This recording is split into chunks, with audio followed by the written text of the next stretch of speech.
Fala pessoal, vamos para um tutorial importantíssimo aí para quem faz manutenção de amplificadores e se depara aí com resistores de emissor e resistores de base.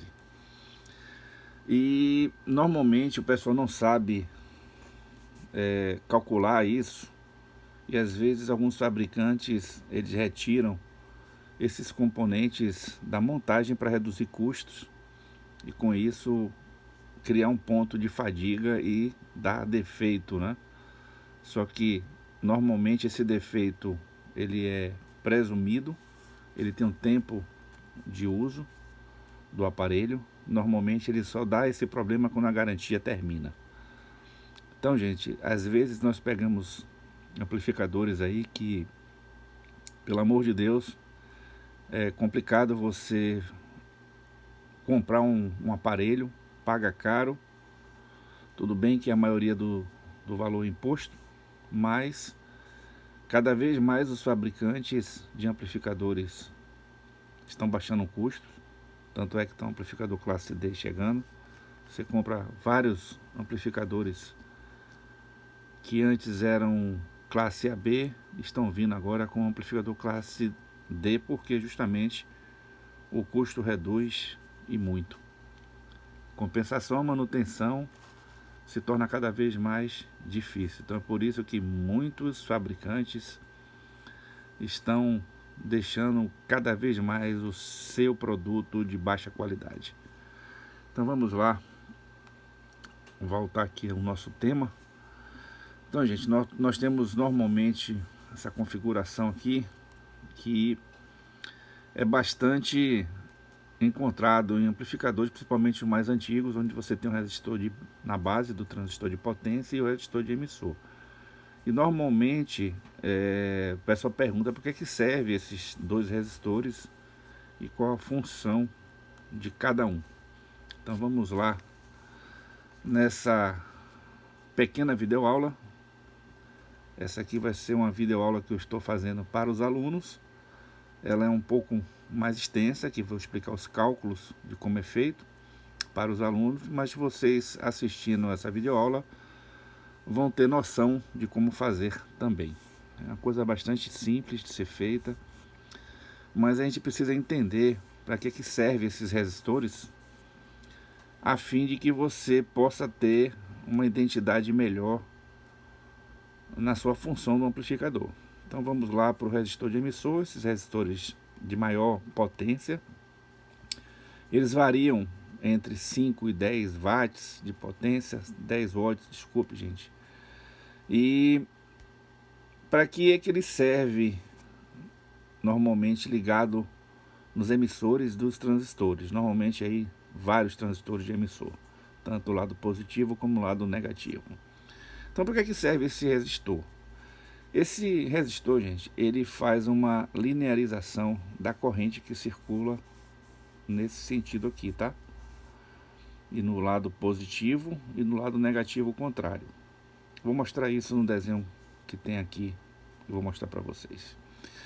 Então esse resistor, ele equaliza a corrente, ok? E faz com que você melhore a linearização dessa etapa de potência. Então isso é um dos motivos, ou seja, ele protege o emissor, né? Protege, porque ele mantém potencial diferente de zero no seu ponto de interseção aqui, ok? Então a principal função desse resistor é fazer a linearização das correntes no transistor de saída, ok? Na falta dela, o que acontece? Você sobrecarrega os transistores. Imagine vários transistores trabalhando juntos sem o resistor de emissor ou resistor de degeneração, como a gente conhece, tecnicamente falando. Então, o efeito desse resistor, ele é preponderante para que você tenha uma harmonia em cada transistor na etapa de saída, ou seja, todos os transistores eles não são iguais, então eles têm suas diferenças, mesmo que sejam poucas, mas tem. Então o resistor faz com que você promova um equilíbrio dos transistores de saída, a fim de que eles não trabalhem um mais do que o outro. Então o resistor de emissor ele faz essa linearização, ok? E outra coisa também, evite que qualquer transitório aí, o transistor queime, ok? Então tem essa função também de equilibrar. Outras funções que são menores, mas existem. Então vamos analisar agora do efeito CA, de corrente alternada, que é uma análise mais complexa, que eu não vou abordar aqui nessa videoaula, mas estou abordando na videoaula dos alunos. Então nós sabemos que um transistor tem seus capacitores internos, e é por isso que a gente utiliza um elemento linear, ou seja, ele não é nem indutivo, nem capacitivo, ou seja, ele não é reativo. Então, esse componente linear, ele lineariza os efeitos da corrente alternada, porque você sabe que o transistor trabalha em polarização DC, mas trafega por ele uma corrente alternada, que é o áudio, né? Então, à medida que a corrente circula,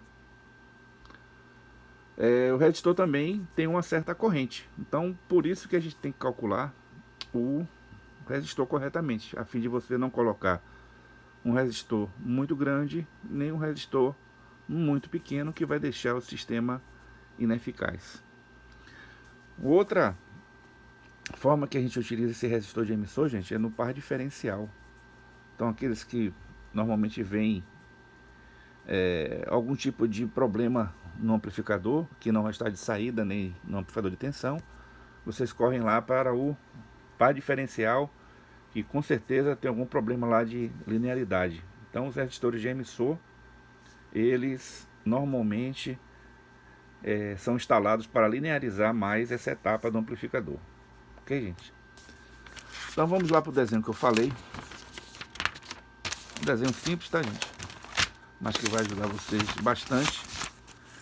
Isso aqui é a demonstração de um estágio de saída, onde você tem os transistores NPN e os PNPs. Então, para que serve esse sistema? E como calcula esse resistor aqui? Ok? Então, para calcular isso, você só basta da lei de Ohms. Já que você está usando análise DC, você vai entender que isso aqui é um sistema divisor de frequência. Ok? Então, essa divisor de frequência não, gente, divisor de tensão, desculpe. Isso é um divisor de tensão. Então a gente vai analisar isso como divisor de tensão para calcular o resistor de emissor. Então por isso que a gente precisa saber também a resistência do alto-falante que a gente vai trabalhar. Observe que a gente não vai trabalhar com impedância, certo? A gente vai adotar aqui um alto-falante que tenha 8 ohms, é uma resistência de 8 ohms, e assim sucessivamente, de 8, 4, 2, sucessivamente. Então isso aqui é equivalente à saída do amplificador, onde nós temos 4 resistores de emissor, fazendo a função de linearização de cada transistor, cada um no seu emissor. E com isso a gente faz um cálculo bem simples, utilizando a lei de Ohms, ok? Então a tensão do resistor de emissor é igual a corrente do resistor de emissor vezes o resistor de emissor. Então é uma equação simples, conforme eu já havia dito, é um divisor de tensão, onde você tem aqui, ó, o sinal de entrada e o sinal de saída. Então aqui é o transistor, tem um resistor de emissor, vou até marcar ele para vocês.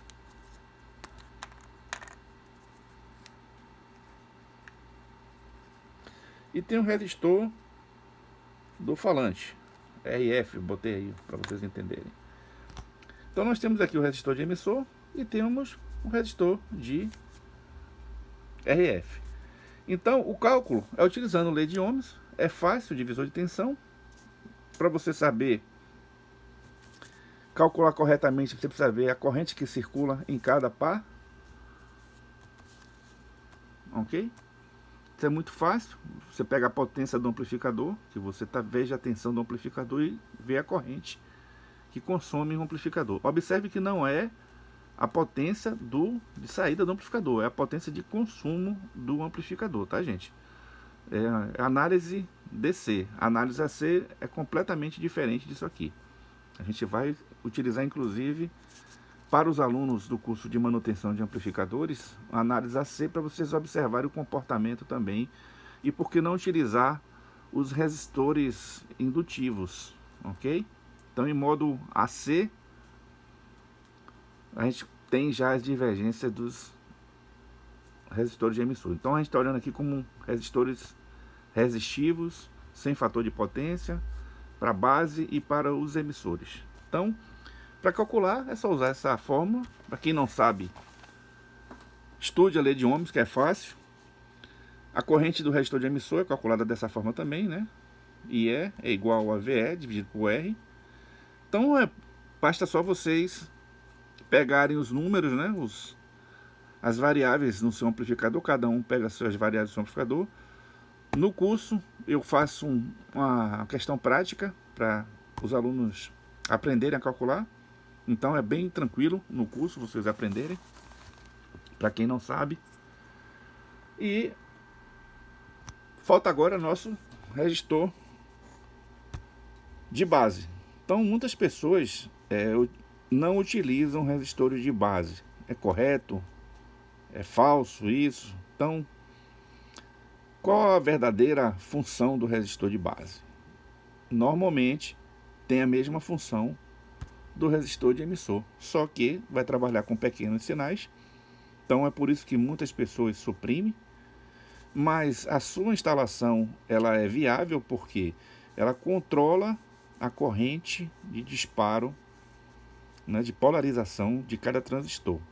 Então, se você não sabe calcular esse resistor, que é da mesma forma, você pode ligar direto, observando que cada transistor desse tem que ser semelhante, ou seja, do mesmo lote. Mas caso seja de lotes diferentes, ou você não tenha certeza do que os transistores, da origem dos transistores, eu recomendo colocar os resistores de base, que normalmente vai de 1R a 10R, ok? A depender do número de transistores. Lembrando que esse ponto aqui vem de um transistor também. Então, a mesma sequência, normalmente é um sistema Darlington ou Ziclay, a depender do tipo de transistor que está utilizando aqui na saída. Então, com isso você consegue fazer uma linearidade, uma linearização do transistor de forma completa, tanto RB quanto RE. Então, o RB, gente, ele não é tão necessário assim, desde que você tem a procedência dos transistores que estão sendo instalados. Então, muitos fabricantes omitem esses resistores justamente para baixar custo e porque eles sabem que os transistores têm o mesmo lote. Então, quando vocês forem fazer manutenção e puderem adicionar esse resistor, pode ser dentro dessa faixa de 1R a 10R, a depender da quantidade de transistores. Lembrando que quando você aumenta a resistência, você reduz a corrente aqui, tá? Então, se você tiver uma corrente aqui, uma tensão aqui de 0,7, você calcula baseado na lei de Ohms e você acha qual é a corrente que cada transistor desse está consumindo. Ok, gente? Até para referência, é uma boa forma de você saber de quanto está sendo necessário em cada base aí para cada transistor. É um exame mais minucioso que só faz em projeto, mas ajuda bastante em manutenção, tá? Principalmente quando você pega aí transistores mesclados aí, um de cada tipo de fabricante. Então, se vocês quiserem, eu não aconselho utilizar. Normalmente eu peço para trocar todos os transistores. Mas se você quiser utilizar, você faz uma equalização dos seus resistores de base e resistores de emissor. Beleza, pessoal? Eu espero que esse assunto aí esteja claro para vocês. Mas se vocês quiserem se aprofundar, temos o nosso curso. O curso aborda esse tema e outros temas também peculiares à manutenção e vai deixar com que você seja um leigo em manutenção. Você vai entender o que você está fazendo, de forma até a equacionar problemas do seu cliente que você quer atender com perfeição. Ok, pessoal? Mostrando aqui a forma fácil, simbolicamente, para que você entenda o que a gente está fazendo. A gente está atrás aqui do RE, ok? Então a gente precisa usar essa fórmula aqui. Você sabe a tensão de que está circulando aí no resistor de emissor. Você sabe qual é a corrente dele, você vai achar esse valor, ou esse ou esse. Então basta usar analogia e fazer o seu dever de casa. Para os alunos, vamos ter isso aí, gente, na prática, a gente fazendo o cálculo do amplificador bastante conhecido aí, tá? Da linha Signos. Vamos ver se o pessoal da Signos procedeu corretamente com o cálculo do resistor de emissor, e muitos não utilizam o resistor de base. Mas isso aí vai ficar para a próxima aula. Para os alunos, uma aula bastante completa, onde vocês, os alunos, vão aprender de forma definitiva a calcular esses bichinhos aí, tá certo? Então, pessoal, até a próxima. Quem gostou do vídeo, dá aquele like para ajudar o canal. Quem não gostou, dá o dislike, né? Ou não marca nada, mas assistam, que pelo menos vocês estão tendo conteúdo. E para os alunos, uma boa aula aí que está subindo para vocês. Um abraço, pessoal, e até a próxima.